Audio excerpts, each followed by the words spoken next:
బెంగాల్ రాజకీయం వేరు, కడమ రాష్ట్రాల రాజకీయం వేరు. ఎప్పుడు ఏం చేయాలి, ఏ పార్టీతోటి కలిసి ముంగటికి పోవాలి అనేది బెంగాల్ తోటి పోల్చి చూడలేం.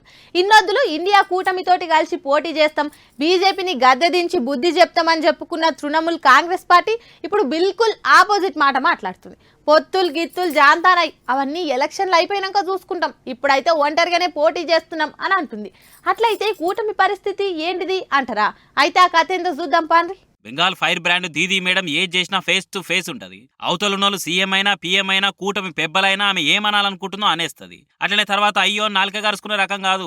ఎవరితోని ఎట్లా పని చెప్పాలో బాగా తెలుసు దీదీకి. నిన్నమొన్నటి దాకా ఇండియా కూటమి ఎగురు పెట్టిన ముచ్చట తెలిసిందే కదా. ఇండియా కూటమిని చిత్తుగా ఓడగొట్టి మళ్ళా కనిపించకుండా చేయాలని మెయిన్ పార్టీలనే కలిసి కూటమి కట్టినాయి. ఒకటి రెండు సార్లు దీని మీటింగ్లు కూడా నడిచినాయి. తీర్మానాలు ఫర్మానాలు కూడా అయిపోయినాయి. అయితే ఒకరికొకరు ఇండియా కూటమి ఇటుకలు వీకేస్తున్నారు ఆ కూటమి పార్టీల సభ్యులు. ఇది ఒకటి రెండు పార్టీలకు తప్ప కడమ పార్టీలకు అక్కడికి వచ్చేటట్టు కనబడతలేదని ఇప్పటికే కొందరు అలిగిపోయారు. అయితే రాహుల్ గాంధీ చేస్తున్న భారత్ జోడో యాత్ర కూడా కూటమి ఇచ్చుకోపోనికే కొంత కారణం అవుతుందని అంటున్నారు లీడర్లు. తృణమూల్ కాంగ్రెస్ కు వచ్చిన ప్రాబ్లం కూడా గిదేనట. కూటమి పార్టీలకు కూడా కుద్దు మతలా వేయకుండా రాహుల్ గాంధీ యాత్రను ఎట్లా ఫైనల్ చేస్తారు, కనీసం ఒక మాటననే చెప్పాలి కదా అని దీదీ మేడం కాంగ్రెస్ వాళ్ళని క్వశ్చన్ చేసింది. అందుకే కూటమి సాయం లేకుండానే పోటీ చేసి బీజేపీని ఓడగొడుతుందట. ఎవరి ఆసర లేకుండానే సొంతంగా పోటీ చేసి గెలిచే సత్తా మాకుంది అని ధీమాతో మాట్లాడుతుంది. కాంగ్రెస్ తోని సీట్ల సర్దుబాటు, టికెట్ల సర్దుబాటు అసలు ఏం పెట్టుకోలేదట.